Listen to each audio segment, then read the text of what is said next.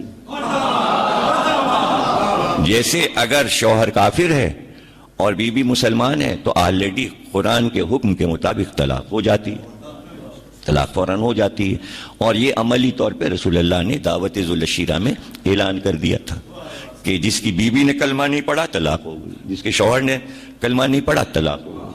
اسی وقت رسول اللہ کے گھر میں 3 بیٹیاں پلی تھیں جو خدیجہ کی کنیزیں تھیں، ایک کا نام زینب تھا، ایک کا نام کلثوم تھا، ایک کا نام رقیہ تھا۔ یہ چونکہ 400 لڑکیاں جناب خدیجہ نے پالی تھیں، اور غریبوں کے جن کے باپ مر جاتے تھے یا جن کی ماں مر جاتی تھی، اس زمانے میں ایلی ہوم تو تھا نہیں، اس زمانے میں تو خدیجہ ہی نے یہ چلن پوری دنیا میں پھیلایا تھا۔ اور اب تو کسی کی پرواہ نہیں کرتے تھے کہ کسی کا بچہ لائیں گے تو ہم کتنا کھائیں گے اور اس کو کیا کھلائیں گے، اس لیے کہ اپنی ہی جان کے لالے تھے۔ یہ بی بی خدیجہ تھیں، جہاں پتہ چلا کسی کا باپ مر گیا یا ماں مر گئی، بچے بے سہارا ہو گئے، تو بچوں کو لے آتی تھیں، اپنے محل میں رکھتی تھیں، ان کی پرورش کرتی تھیں، ان کی تعلیم کرتی تھیں، جب وہ بڑے ہو جاتے تو ان کی شادی کر دیتی تھیں، آپس میں غلاموں میں کنیزوں میں آپس میں شادی کرا دیتی تھیں۔ ایسی 400 بچیاں جناب خدیجہ نے پال کے رخصت کر دیں، اسی میں کی 3 یہ بھی تھیں، ایک کا نام زینب تھا، ایک کا نام کلثوم تھا، ایک کا نام رقیہ تھا۔ اب ظاہر ہے کہ بیٹیوں کی طرح پالا تھا، تو وہ جاہل عرب جو بعد میں کلمہ پڑھ کے آئے، ان کو کیا پتا خدیجہ کی ہسٹری پہلے کیا تھی، تو وہ کہنے لگے یہ خدیجہ کی بیٹیاں ہیں، بی بی نے منع بھی نہیں کیا، ماں بن کے پالا تھا۔ تو گھر میں جب بچہ، کیا بلی بھی اگر پلتی ہے تو اس سے بھی محبت ہوتی ہے، نہ کہ انسان کے بچے۔ تو رسول اللہ نے دیکھا کہ خدیجہ نے ان کو بڑے ناز سے پالا ہے، تو شادیاں بھی ہو گئیں۔ تو ابو لہب کے 2 بیٹے تھے، ایک کا نام عتبہ تھا، ایک کا نام عتیبہ تھا۔ ایک سے کلثوم کی شادی ہوئی تھی، ایک سے رقیہ کی شادی ہوئی تھی۔ جیسے ہی دعوت ذوالشیرہ میں حکم الہی آیا کہ جو عورتیں کلمہ پڑھ لیں، ان کے شوہر اگر کلمہ نہ پڑھیں تو طلاق ہو گئی، صیغے جاری کرنے کی ضرورت نہیں ہے۔ جیسے یہ آیت آئی تو ابو لہب نے دونوں بیٹیوں کو گھر سے نکال دیا، کلثوم بھی واپس آ گئیں، رقیہ بھی واپس آ گئیں، اور طلاق ہو گئی۔ اور سب کو پتہ ہے کہ جب کافروں سے طلاق ہو گئی مسلمان عورتوں کی، تو ان کی پھر دوسری شادی کر دی گئی۔ اس میں سے ایک بیٹی کی شادی حضرت عثمان سے کر دی گئی، اس لیے کہ حضرت عثمان نے کلمہ پڑھ لیا تھا، وہ مسلمان ہو گئے تھے، تو ایک بیٹی کی شادی ان سے ہو گئی، اس لیے ان سے شادی ہو گئی۔ اسی طرح بعد میں جب وہ مر گئیں تو رقیہ کی شادی پھر حضرت عثمان سے ہو گئی، یعنی دو لے پالک خدیجہ کی ان کے گھر میں چلی گئیں۔ اور ابو العاص کی بیوی زینب تھیں، اس نے کلمہ نہیں پڑھا تھا، تو زینب کی بھی طلاق ہو گئی۔ اب آپ کو یہ یاد رہے گا نا، تمام مورخین نے لکھا ہے کہ خواتین میں سب سے پہلے کھڑے ہو کے فاطمہ بنت اسد نے اقرار کیا کہ میں تمہیں اللہ کا رسول مانتی ہوں۔ خاندان کے جتنے بھی لوگ اس وقت موجود تھے، سب نے بی بی فاطمہ بنت اسد کا خطبہ سنا۔ ایک شخص امام زین العابدین علیہ السلام کے پاس آیا اور اس نے آ کر کہا ابو طالب کی ایمان کی دلیل آپ کے پاس کیا ہے؟ تو امام نے فرمایا سب سے بڑی دلیل قرآنی ہے کہ جب یہ آیت آئی کہ اگر شوہر کلمہ نہ پڑھے اور بیوی پڑھ لے تو طلاق ہو جاتی ہے، تو جب رقیہ اور کلثوم کی طلاق ہوئی تھی، اگر ابو طالب نے کلمہ نہیں پڑھا تھا تو رسول اللہ نے فاطمہ بنت اسد کی طلاق کیوں نہیں کی؟ دونوں کی طلاق کیوں نہیں ہوگی؟ دونوں مرتے دم تک میاں بیوی رہے۔ اب اس سے بڑی کیا دے؟ اب ہٹ دھرمی پہ مسلمان آ جائیں تو ہم کیا کریں؟ اگر ہٹ دھرمی پہ آ جائیں مسلمان تو ہم کیا کریں؟ تو کہنے کا مطلب یہ ہے کہ کلمہ ایک ایسی چیز ہے کہ جس پر زیادہ زور نہ دیجیے۔ یہ مسئلہ اگر ہے تو امت کے لیے ہے، گھر والوں کے لیے نہیں ہے، گھر والوں کے لیے مسئلہ نہیں ہے۔ اس لیے کہ ایک کل ایمان نے سب سے پہلے رسالت کا اقرار کر کے گویا نمائندگی کر دی۔ نہیں سمجھ رہے آپ؟ پورے خاندان کی نمائندگی کر دی کہ جو میں ہوں ابو طالب کا سب سے چھوٹا بیٹا، جب سب سے چھوٹا ایسا ہے تو ہمارے بزرگ کیا ہوں گے؟ ہمارے بزرگ کیا ہوں گے؟ دیکھیں بچے سے خاندان پہچانا جاتا ہے۔ جھولے میں بچے کو دیکھ کے کہتے ہیں ہاں پوت کے پاؤں پالنے میں نظر آ جاتے ہیں، تو یہ تو وہ بچہ ہے جو جھولے میں اپنی پہچان کرا چکا۔ ارے اس وقت تو فاطمہ بنت اسد کی گود سے جھولے میں گیا ہے، اور ابو جہل وہ سانپ لے کے آیا ہے جو معیار الولد کہلاتا ہے، جو بچے کو سونگ کے بتاتا ہے حلالی ہے کہ حرامی، اور سانپ چھوڑ دیا، اور وہ سانپ وہاں چلا بھی گیا حجرے میں، اور جب جھولے کے قریب پہنچا تو اس کو 2 ٹکڑے کر دیا علی نے۔ ابھی تو جھولے میں، ابھی تو اللہ کے گھر سے آئے، ابھی تو آنکھ کھول کے ابو طالب کا پورا گھر بھی نہیں دیکھا۔ جب بہت دیر ہو گئی تو ابو جہل نے شور مچا دیا، ابو طالب وہ سانپ اندر گیا تھا معیار الولد کا، تو نے ہم سے بتایا کیوں نہیں؟ بغیر ہمارے بتائے گھر میں سانپ کیوں چھوڑ دیا تو نے؟ دشمنی ہوتی ہے کسی کے گھر میں سانپ چھوڑ دینا۔ اب دیکھیں نا ابو جہل کتنا بڑا دشمن ہے۔ یہ سارے ابو جو ہیں، بہت سارے ابو ہیں، ابو ابو ابو ابو، لیکن سارے ابو صرف ابو طالب سے ملا لیجئے، یہ ابو سب سے افضل ہے۔ وہ ابو اور وہ ابو اور وہ ابو، ارے یہ ابو سے بنا ہے لفظ اردو میں ابو، نہیں سمجھا؟ ابو کہتے ہیں باپ کو، تبھی ماں کہلواتی ہے بچے سے کہو ابو، یعنی ابو، باپ تیرا باپ۔ اب اس میں تجدید لگا دی ابو، وہی ابو ہے۔ تو ابو طالب کے علاوہ کوئی ابو ہو سکتا ہے؟ ارے کہاں سمجھ رہے یار آپ؟ کبھی کبھی بھتیجا بھی چچا کو ابو کہہ دیتا ہے۔ اگر چچا کی گود میں بھتیجا پلے تو وہ بھی اس کو ابو ہی سمجھتا ہے، چچا کو ابو کہنے لگتا ہے۔ ابو طالب وہ ابو ہیں کہ جو 12 اماموں کے ابو ہیں۔ اب سمجھے ابو میں؟ ابو طالب نے جا کے دیکھا وہ سانپ تو ٹکڑے پڑا ہوا تھا۔ ابو جہل سے کہا آ کے دیکھ لے، وہ ٹکڑے پڑے ہوئے اس کے معیار الولد کے۔ کہتے یہ تو خانہ کعبہ میں رہتا تھا، تو یہ تو بچوں کی پہچان تھا، اب ہم کیسے پتہ لگائیں گے کہ حلالی کون ہے اور حرامی کون ہے؟ یہ تو سانپ کو ہی مار ڈالا تمہارے بچے نے۔ کہا تو بس جاؤ اعلان کر دو مکے میں، آج سے پہچان سانپ نہیں، حیوان کے ذریعے انسان کی بلدیت نہیں پہچانی جائے گی، بلکہ میرا بچہ اب معیار ہے، جو علی کو مانے گا وہ حلالی ہے۔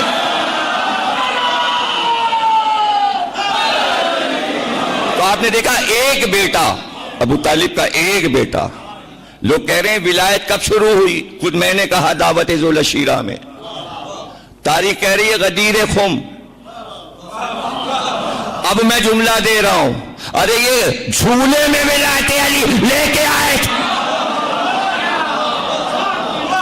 چونکہ اللہ کی طرف سے لے کے آئے، یہی تو ولایت ہے علی کی۔ کہاں سمجھ رہے ہیں؟ یعنی علی کا اختیار، تو اس سے بڑا کیا اختیار ہوگا کہ کائنات کا ایک انسان، اللہ نہیں، محمد نہیں، علی ولدیتیں بتا رہے ہیں۔ اللہ ولدیت بتاتا ہے، محمد بتاتے ہیں، علی بتا رہے ہیں۔ یہی اختیار ولایت کہ پرکھ اگر ہو ولدیت کی تو علی کو پتا، شجرہ علی کو پتا، ذوالفقار چلی مارا، چلی ہٹی اور چلی اور ہٹی۔ مالک اشتر کہتے جا رہے ہیں مولا علی ذرا دیکھیے میں نے کتنے سروں کے ڈھیل لگا دیے، اور پھر علی کے سروں کی طرف دیکھ رہے ہیں، تو علی نے وہیں سے پکار کے کہا مالک تم تو گھاس کاٹ رہے ہو۔ ارے ذوالفقار دیکھ کر چل رہی ہے، اگر کسی کی 10ویں پشت میں بھی مومن آ رہا ہے تو ہٹتی جا رہی ہے۔ یہ ہے اختیار، اسے کہتے ہیں ولایت۔ جو لوگ پوچھتے ہیں یہ کیا ولایت کی پکار آپ نے لگائی ہوئی ہے، یہ ہے ولایت کہ ہر چیز پر کائناتی اختیار ہے علی کا۔ تو اب آپ نے اختیار دیکھا، اس نے پکارا، علی آئے، ہاتھ جوڑ دیا، ہاتھ جوڑ کر یہیں سے تو ہٹے تھے۔ ارے اختیار بتا رہے ہیں ولایت علی کا، وہ محبت کر رہی ہے، ولایت علی کا اقرار کر رہی ہے۔ شادی ہوئی، وہ محل میں چلی گئی رخصت ہو کے۔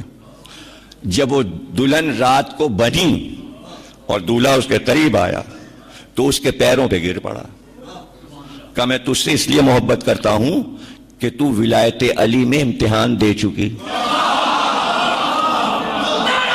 تو ولایت علی میں امتحان، اور تو نے مجھے پہچانا نہیں، میں وہ فقیر ہوں جس نے تیرے در پہ علی کے نام پر بھیک مانگی تھی، اور تو نے کان کے آویزے جواہرات کے اتار کے دے دیے تھے۔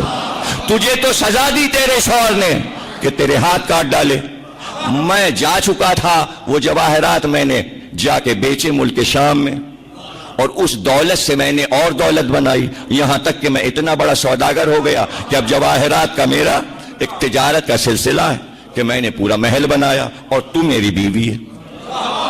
یعنی دو ولایت علی والے مل گئے، ایک جگہ مل گئے۔ اب ایسے میں اس کی بیوی نے کہا کہ میں یہ چاہتی ہوں کہ آپ کی دولت بے انتہا ہے، تو گھر کے باہر ایک خیرات خانہ بنوائیے جس میں راتوں دن خیرات بٹا کرے، رزق بٹے، روٹی بٹے، اور میں دیکھوں، آپ انتظام کیجئے۔ اس نے کہا جو تم کہتی ہو ایسا ہی ہوگا۔ اس نے خیرات خانہ بنوایا، ایک کھڑکی بنا دی، فقیر گزرتا جائے اور دیتا جائے۔ ایک دن آدھی رات ہو گئی، فقیر جا چکے تھے، ایک آواز آئی بھوکا ہوں، کوئی روٹی دے گا؟ شوہر اٹھا، کہا اتنی رات کو فقیر آیا؟ بیوی نے کہا ٹھہرو، آج میں دوں گی خیرات، یہ اتنی رات کو کیوں آیا ہے؟ اب آپ خود سوچئے کہ بڑے سوداگر کی بیوی ہے تو کتنے زیورات پہنے ہوگی۔ پہلے تو بغداد کے بازار کے سوداگر کی بیوی تھی، اب تو یہ بہت بڑا سوداگر ہے۔ اسی عالم میں گئی دروازے پہ اور اس نے اس کو روٹی دی۔ اب وہ فقیر اس کو دیکھ رہا ہے تو کہتی ہے کہ کیا دیکھتا ہے؟ کہ میں دیکھ یہ رہا ہوں کہ اللہ کے فیصلے بھی عجیب ہیں۔ کہ کیا کہنا چاہتا ہے؟ ایک دم قدموں پہ گرا اور رونا شروع کر دیا۔ اتنی دیر میں اس کا شوہر بھی آ گیا۔ اس نے کہا بھائی کیوں روتا ہے؟ کہ میں وہی سوداگر ہوں بغداد کا جس نے تیرے ہاتھ کاٹے تھے۔ تو ادھر سے شوہر نے کہا میں وہ فقیر ہوں جس کی وجہ سے تو نے اس کے ہاتھ کاٹے تھے۔ اب ولایت علی اور اختیار سمجھ میں آیا، یعنی وہ جناب امیر ہیں، چاہیں تو فقیر کو بادشاہ بنائے اور بادشاہ کو فقیر بنائے، اسی کو کہتے ہیں ولایت علی۔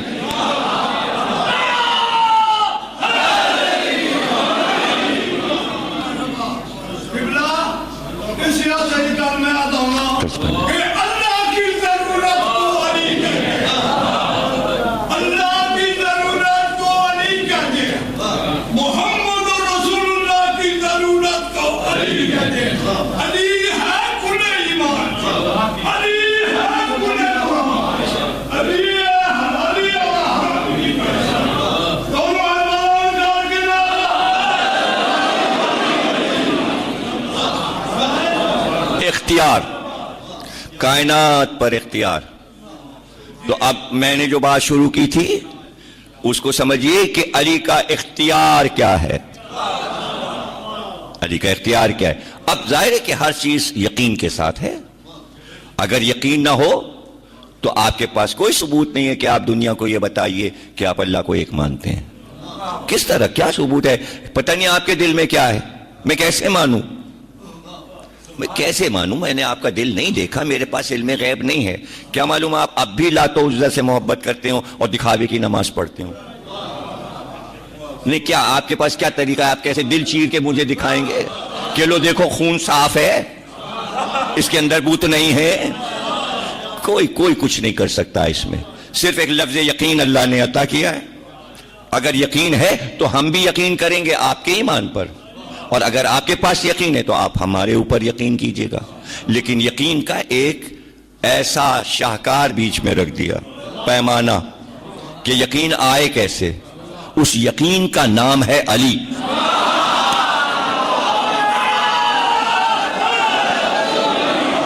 اس یقین کا نام ہے علی۔ بھائی کیسے یقین دلائیں؟ ہم نے کہا یا علی۔ آپ نے کہا ہاں بھائی اس کے پاس ایمان ہے، اس کے پاس ایمان ہے، اس لیے کہ یہ اس کو کہہ رہا ہے، گواہ بنا رہا ہے کہ جو توحید کا گواہ بھی بن چکا اور رسالت کا گواہ بھی بن چکا۔ آپ دیکھیے تو گواہ کتنا بڑا ہے آپ کے ایمان کا، کتنا بڑا گواہ ہے۔ گواہی دی ہے علی نے توحید کی، قرآن میں رکھی ہوئی ہے۔ علی نے گواہی دی ہے رسالت کی، اور اس وقت گواہی دی ہے جب کوئی گواہی دینے والا نہ تھا، اور اللہ کی گواہی اس وقت دی جب ایک ہی گواہ محمد تھے، یا محمد تھے یا علی تھے یا محمد۔ اور نہج البلاغہ پڑھ لیجئے، پہلا خطبہ پڑھ لیجئے کہ کس طرح علی بتا رہے ہیں یہ کائنات کیسے بنی، کس طرح بنی، کیسے خلق ہوئی، اور پھر کس طرح شان سے فرمایا کہ اس وقت جب یہ پوری کائنات ایسے تہہ کی ہوئی رکھی تھی جیسے دھوبی اپنے کپڑوں کو سکھا کے تہہ کر کے رکھ دیتا ہے، میں اس وقت بھی اس کائنات کو دیکھ رہا تھا جب کائنات کی پرتیں میں نے کھولنا شروع کی۔ اب اس میں لوگ پریشان ہو جاتے ہیں، میں اختیار بتا رہا ہوں اور اس میں پریشان نہیں ہونا چاہیے، اور یہ خطبہ ہے امام مہدی صلوات اللہ السلام علیہ، حضرت حجت کا خطبہ ہے، اور اس خطبے کو آیت اللہ ایران کے بہت بڑے آیت اللہ انہوں نے لکھا ہے، اور انہوں نے بتایا کہ سرکار نے فرمایا کہ اللہ نے صرف ہمارے نور کو خلق کیا، صرف، نہیں سمجھے آپ، صرف اللہ نے ہمارے نور کو خلق کیا، اور پھر اس نور نے اس کائنات کو خلق کیا۔ اچھا سیدھی سی بات سمجھ میں بھی آ جاتی ہے کہ چونکہ اللہ کو کائنات خلق کرنی تھی اس لیے اس نے نور کو خلق کیا تاکہ یہ کائنات بنائے۔ اب لوگ پریشان ہو جاتے، نہیں نہیں نہیں آپ شرک مت کیا کیجئے، سب کچھ اللہ کرتا ہے۔ تو پھر ہم پوچھیں آپ سے، اگر سب اللہ کرتا ہے تو یہ جتنے لوگ مر رہے ہیں اللہ ان کے گھر آتا ہے روح قبض کرنے کے لیے، اور یہ قبر میں جب جاتا ہے مردہ تو اللہ قبر میں اترتا ہے، سوال جواب کرتا ہے، اور یہ جب ہوا چلتی ہے تو اللہ چلاتا ہے، اور جب پانی برستا ہے تو اللہ برساتا ہے، اور جب یہ رزق ہوتا ہے تو اللہ اگاتا ہے۔ نہیں، وہ کہہ رہا ہے ہم نے کروڑوں فرشتے بنائے ہیں، کوئی روح قبض کر رہا ہے، کوئی ہوا چلا رہا ہے، کوئی آندھی چلا رہا ہے، کوئی طوفان چلا رہا ہے، کوئی پانی کے پر ہے، کوئی یہاں پر ہے، کوئی یہاں پر ہے، تو فرشتے تو ہر جگہ ہیں، لیکن فرشتے تو پہلے نہیں بنے، وہ تو سرکار ہیں کہ جو 12 ہزار ایک ایک حجاب میں رہے اور 12 حجابوں سے آ کر پھر سجدے میں، اور پھر اللہ نے 12,000 برس کے بعد کا سجدے سے سر اٹھا، اور جب پیشانی پر قطرے آئے اور اس کو جب چھڑکا سرکار نے تو اللہ نے فوراً اس پسینے کی قیمت ادا کی کہ سارے فرشتے قطروں سے بنا دیے۔ تو پیغمبر کے پسینے کے قطرے تو کائنات چلائیں اور خود پیغمبر نہ چلائیں۔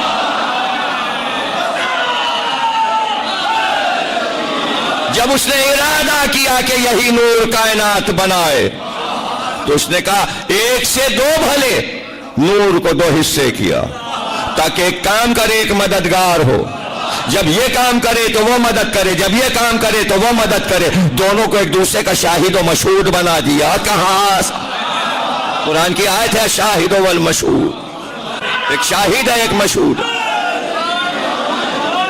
اختیار دے دیا، اختیار دے دیا۔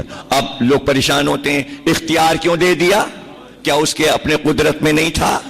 تو ہم نے تقریر کیا شروع کی، کیا اس کے اختیار میں نہیں تھا کہ پوری دنیا سے کلمہ پڑھوا لیتا؟ انبیاء کی کیا ضرورت؟ آدم آیا، پھر نوح آیا، پھر ابراہیم آیا، پھر موسیٰ آئے، اور پھر عیسیٰ آیا، پھر سرکار آئے۔ یہ وسیلوں کو بھیج کے کلمے کیوں پڑھوا رہا ہے؟ ارے خود پڑھوا لے، فرشتوں کو بھیج دے، ایک ایک فرشتہ مقرر کر دے اور وہ دروازے پہ کھڑا ہو جائے، کلمہ پڑھ ورنہ بھی موت، کلمہ پڑھ ورنہ بھی موت۔ تو فرشتوں سے کیوں نہیں یہ کام لے لیا؟ یہ انسانوں سے کیوں لیا؟ انسانی پیکر میں یہ انوار کیوں بھیج دیے؟ یہ نور کیوں آئے؟ کہ جو ہم جانتے ہیں وہ تم جانتے ہو، جو ہم جانتے ہیں وہ تم جانتے ہو۔ ہم نے چاہا کہ ہم پہچانے جائیں، لیکن ہم نے یہ طے کیا تھا کہ ہم کسی کی آنکھ سے نظر نہیں آئیں گے۔ یہ ہمارا علم ہے کہ کوئی ہمیں دیکھ نہ سکے گا۔ پہچان جب ہوتی ہے جب کوئی چیز آنکھ سے دکھائی دے، اس لیے ہم نور بنا کے مغرور ہوا، اور پھر شریعت اسلامی میں اعلان کیا غرور حرام ہے، صرف ہمیں زندہ ہے، غرور حرام ہے، جو غرور کرے اس پہ حرام۔ ہم کو زیب، تو اب غرور کو کیسے ظاہر کرے؟ غرور کو عربی میں کیا کہتے ہیں؟ تکبر۔ تکبر سے کیا لفظ بنا؟ اکبر۔ اکبر سے کیا لفظ بنا؟ تکبیر۔ تکبیر سے کیا بنا؟ 4 بار اللہ اکبر۔ یہ اعلان اذان میں کیوں ہے؟ وہ مغرور ہے، وہ متکبر ہے، اس کا نام متکبر ہے۔ کس بات پہ غرور ہے؟ ارے کائنات تو نے بنائی ہے، کس پر غرور کر رہا ہے؟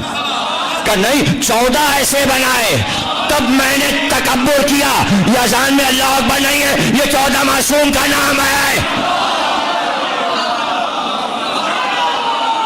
اللہ اکبر، اللہ اکبر۔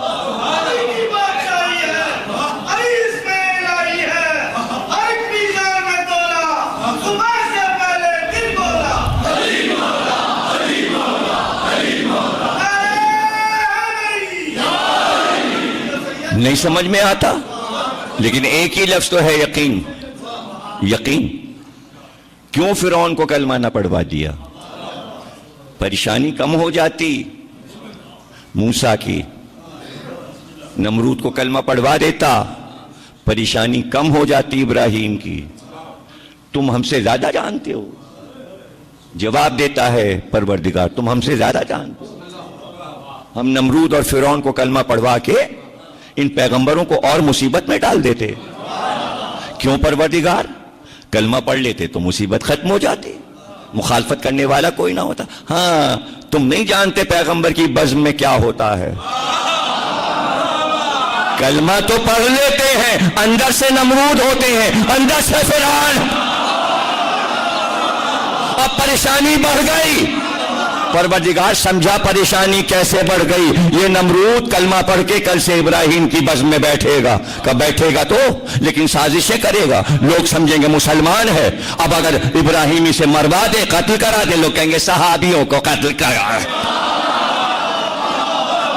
الزام آ جائے گا ابراہیم پر کہ کلمہ پڑھنے والے کو مارا، اس لیے کلمہ نہیں پڑھنے دیا نمرود کو، اس لیے فرعون کو کلمہ نہیں پڑھنے دیا۔ میں رحمان ہوں۔ تو اب تمہیں پتا ہے کہ ہم سارے مسلمانوں کو ولایت علی پہ کیوں نہیں لا رہے؟ یہ ولایت علی کا اقرار کر کر کے تمہارے ساتھ آ کے مجمع میں بیٹھیں گے علی ولی اللہ کہہ کے، اور پھر تمہارے خلاف ایسی سازشیں کریں گے۔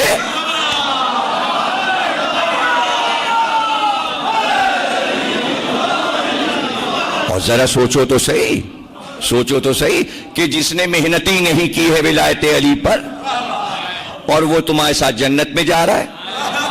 بھائی یہ تو ایسا ہی ہے کہ ایک آدمی نے محنت کی اور پہلی کلاس سے لے کر ایم اے تک فرسٹ آ گیا، اور ایک نے رشوت دے کے سرٹیفکیٹ نکلوا لیا۔ اب آفس میں آپ پہنچے، 2 لاکھ کی نوکری آپ کی بھی اور اس کی بھی، اور وہ آپ کے ساتھ بیٹھا ہے۔ اب آپ کو غصہ آ رہا ہے، بھائی آپ کی ڈگری، آپ کی تنخواہ، اس کو لینے دیجئے۔ نہیں، اس نے تو جعلی ڈگری سے اب آپ کے اندر ایک پریشانی الجھن ہو رہی ہے، جعلی ڈگری والا اور ساتھ بیٹھا ہے۔ اب پھر ہماری محنت کا کیا فائدہ ہوا؟ ہم نے تو آنکھیں پھوڑی، ہمارے اماں ابا قرض دار ہو گئے، قرض لے لے کے پڑھایا، اور اس کو دیکھیے آرام سے جا کے ایک سرٹیفکیٹ لے آیا، اس کو بھی 2 لاکھ ہی مل گئے۔ اب آپ اندر سے کھول رہے ہیں۔ یہ کھولن کیا آپ سمجھ رہے ہیں کوئی ہلکی پھلکی ہے؟ یہ ساری زندگی کا عذاب ہے۔ تو اب جب آپ جنت میں جائیں گے اور وہ جھوٹے ولایت علی والے آپ کی جنت حرام ہو جائے گی۔ یہ کیسے آ گیا؟ یہ کیسے آ گیا؟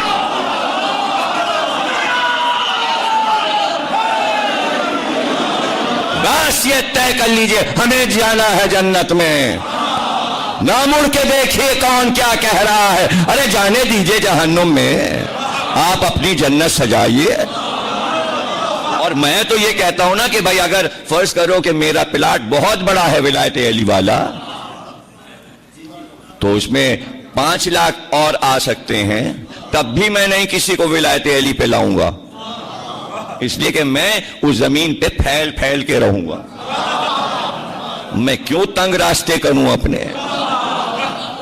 مجھے کیا ضرورت ہے ان کے چہرے دیکھوں؟ اور دیکھیے جن کی عمریں گزر گئی ہوں منافقت میں، وہ لاکھ اقرار کر لیں، مزہ نہیں آتا۔ ہائے ہائے ہائے ہائے، آپ کو لطف کا پتہ ہی نہیں ہے، نہیں پتا یار، آپ سمجھیے بات کو۔ ہندا جگر خارا نے حمزہ کا کلیجہ چبایا تھا، اور وحشی غلام حبشی جو تھا اس نے نیزہ مارا تھا، فتح مکہ پہ سب مسلمان ہو گئے۔ لا الہ الا اللہ۔ سرکار کے سامنے آنا ہے، بیعت کرنی ہے۔ سرکار کے سامنے جب آئے تو کہا پیالہ لاؤ، پیالے میں پانی بھرو،